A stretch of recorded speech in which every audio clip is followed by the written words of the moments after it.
Today, I'm going to show you how to make Chile Colorado at home.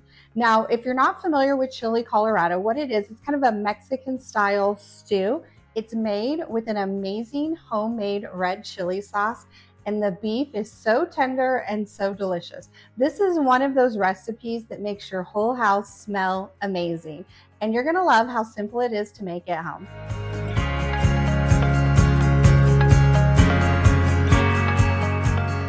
Hi, my name's Christina. I'm with eatingonadime.com. Welcome to my sister Carrie's kitchen. My sister Carrie and I are on a mission to teach real families how to make real food at home, even on a budget. And we love making everything at home, even some of our restaurant favorites like Chile Colorado. And we love trying to figure out how to make it at home to save money and time and energy, of course. So today's recipe is linked in the description below, as well as all the utensils that I'll be using to make the recipe, so make sure you check that out. So the secret to the red enchilada sauce, not enchilada sauce, but the red chili sauce is the chilies that we put in it. For today's recipe, you need two types of chili. Both of them are dried. It's ancho chilies, and hopefully I'm saying this right, Guajillo Chiles. Sorry, if I butchered it, I'm sorry. I tried to do it justice. Now, sometimes you can find these at your local grocery store. If you have a local Mexican market, you can find them there. Or, of course, you can get them on Amazon, and I'm going to link them in the description below for you.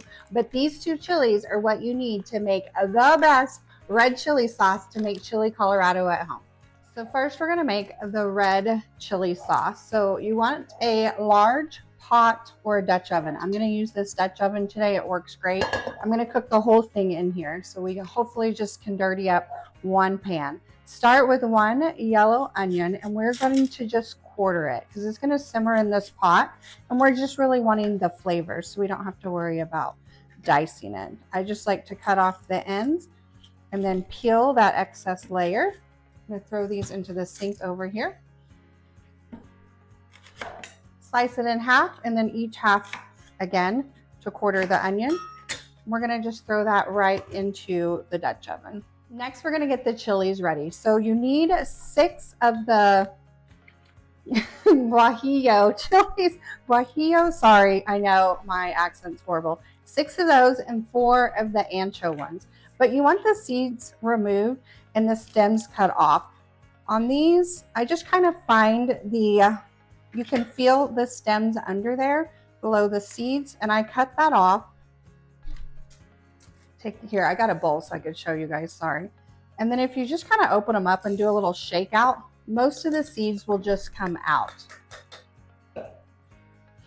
They don't have to be perfect, but most of the times on these Guajillo, if you just feel there's like a stem ball right below the stem, and you can just cut it off and discard all of that, and you just want the outer chili part into the pot. Okay, let's do another one, but close up so I can show you what I'm talking about. So here's this, you can see the little ball of seeds right there. This one's kind of higher up, or lower, but that's okay. I just kind of cut it through with a sharp knife. Take this part, open it up, then just shake out any excess seeds. And then throw this into the Dutch oven. Now we're going to do the same thing to the ancho chili peppers. So on my dried one, they don't have a stem though. So what I like to do is just kind of slice down the side of one of the peppers with the end of your knife. Don't worry, we'll show you up close next. I open it up and just knock out any seeds. You can try shaking it out, but these don't shake out as well. So I just kind of use my finger to remove any seeds. You want this seeds to get removed though, so it's not too spicy.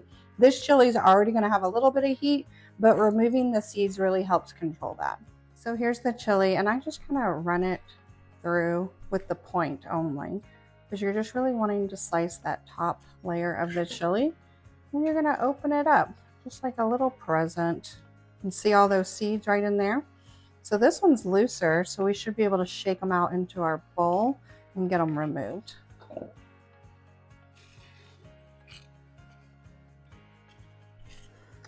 And then if any of them stuck in, you can just toss them loose with your fingers. Perfect. And then throw them right into that pot. Now we are going to cover it with some beef broth. You want to make sure it's completely covered. I'm going to start with about 2 cups. I need more. Don't worry. I got the whole carton. You want to make sure that the chilies and the onions are completely covered with liquid. If you don't have enough broth, you can always fill in with water. Okay, and then we're going to get this on the stove to start boiling. Heat it over high, and we're going to bring it to a boil. Once the mixture starts boiling, reduce the heat to low, and we're going to let this simmer for about 20 minutes until those peppers and onions are nice and soft. Okay, so once it's been simmering for about 20 minutes and the onions and peppers are super soft, you want to use a slotted spoon. Let me show you here like that. And we're going to pull out the peppers and the onions and place it in a blender or food processor. Now, I recommend a blender because it makes them a little bit finer for the sauce. You don't have like a gritty sauce in your chili. We're just going to dump all of these in.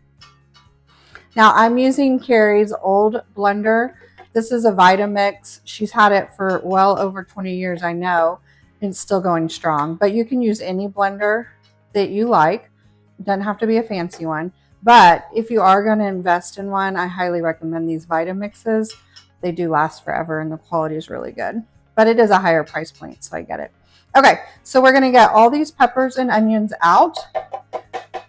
Be careful when you're dealing with hot items in a blender, okay? So just be careful. Then you need 1 cup of the broth from, I'm just using a measuring cup,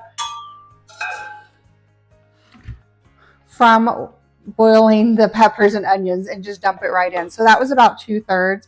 So I'm just going to get a little bit more, and I got a bonus onion in there. We're going to dump it right into the blender as well. And then you just go ahead and discard the remaining liquid because we won't need it for the chili, but we're still going to use this pan. You can save it if you want to use later, but I'm just going to discard mine today. Now we're going to add in just a little bit more seasonings to really give this chili sauce its wow factor. First, I'm going to use a tablespoon of minced garlic. I'm using pre-minced jarred garlic today just because it's quick and easy. If you want to mince your own, that's great. Do 3 cloves minced, and that'll be the equivalent. 2 teaspoons of cumin.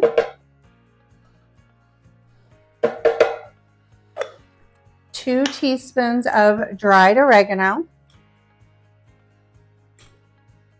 And then a teaspoon of salt. Just dump it right into the blender. Then put your lid on, and we're going to blend this up to make a sauce. Now, it might seem like a lot of work, but it adds a lot to the flavor and the consistency of this chili. Be careful again because it's hot. I'm going to start it out on a low speed just to make sure it doesn't fly off.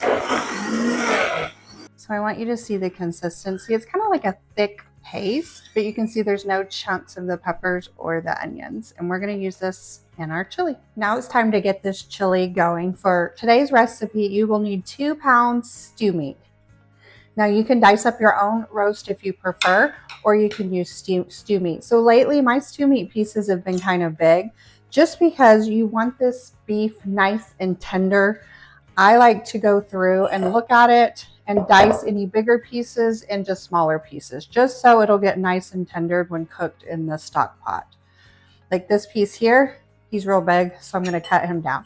Now this is optional. If you do leave the larger pieces, that's fine. You just might want to cook it a little bit longer. But my biggest pet peeve is to have like tough stew meat, especially in a stew. So this takes just a couple of minutes and it really adds to the flavor. Once that stew meat is ready, place it in a mixing bowl. Again, you can dice your own roast if you would like. My sister said that she would even try a round roast, and that sounds great as well. We're going to top it with 2 tablespoons all-purpose flour.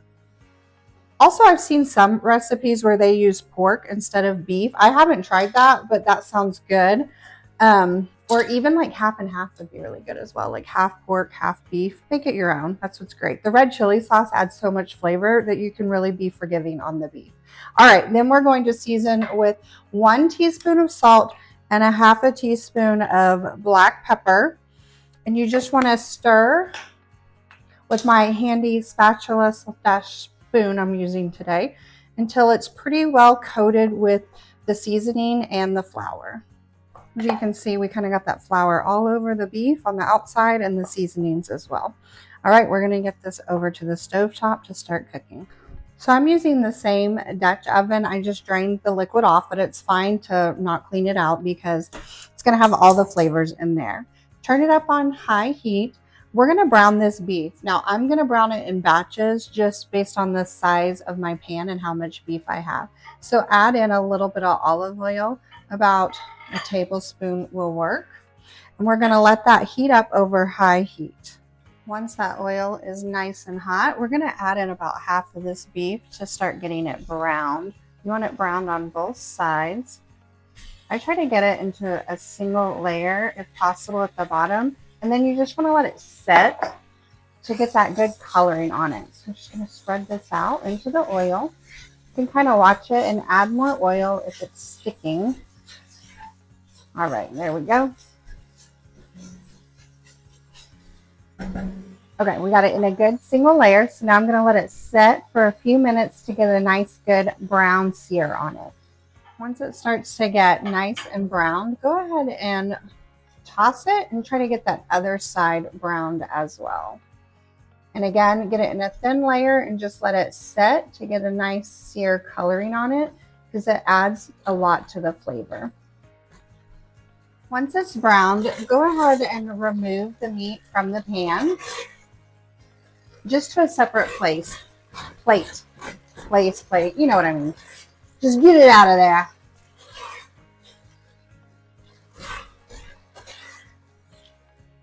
Okay, so now we're going to go ahead and do the next batch. I'm going to add the remaining oil and then add the remaining beef. And get it nice and brown, just like we did with that first batch. So get it in a single layer so you can get a nice char on that beef. Once the second batch is browned, go ahead and add all the beef back to the pot. One fell. No beef left behind. I got them, don't worry. Then add in 2 cups of beef broth. And then add in the red chili sauce from the blender. Look at that. Looks beautiful. I was going to say earlier, if you don't have like a really good blender, you might want to consider straining this through like a mesh strainer. But if your blender is good, you should be fine. And then last, of course, not least, we are going to add in 2 bay leaves. Stir and kick this heat up to high, and we're going to bring this mixture to a boil. Once the mixture starts to boil, cover it with the lid. Reduce the heat down to low, and you want this to let this cook for a few hours. I'm going to let it cook on low for 2 hours until that beef is nice and tender. It's ready. So this has been simmering on low for probably 2.5 hours now. I haven't really timed it great, but what you want to do when you're cooking this at home is this is a chili. So you want to low and slow is the best for the meat. And then you want to taste test it. And here's the trick. If the meat is still tough, that means it just needs to cook longer. Sometimes that thinking is a little backwards. We're like, oh, I overcooked it because it's tough. But with stew meat, with roast, all of that, it's actually tough when it's not quite done yet. So keep cooking it. Low and slow is the way to go until it's nice and tender. Whew, it looks amazing. Now when you serve this, I love serving it with rice. It's my favorite way to serve it. I'm doing regular white steamed rice. You can do Mexican rice. That would be amazing as well. Some people like to serve it with beans. That would be great. And just scoop it in. All that sauce and meat with that rice is amazing.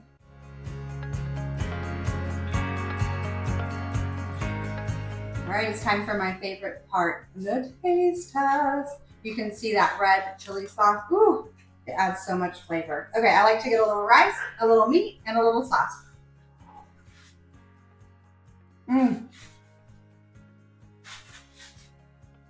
It's amazing. The beef is tender.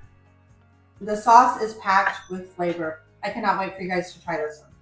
Thank you guys so much for joining me today in my sister Carrie's kitchen. I hope I inspired you to make some of your favorite foods at home, even the ones that seem like they might be hard.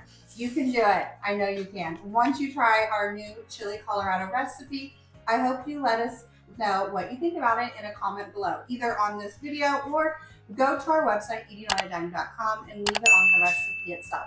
We love hearing from you guys. All right, friends, I gotta get out of here. It's dinner time. Don't forget, I've linked this recipe in the description below, and make sure that you like and subscribe so you never miss one of our easy recipes. All right, friends, until next time, remember, eat at home, save money by eating on a dime. Bye, friends.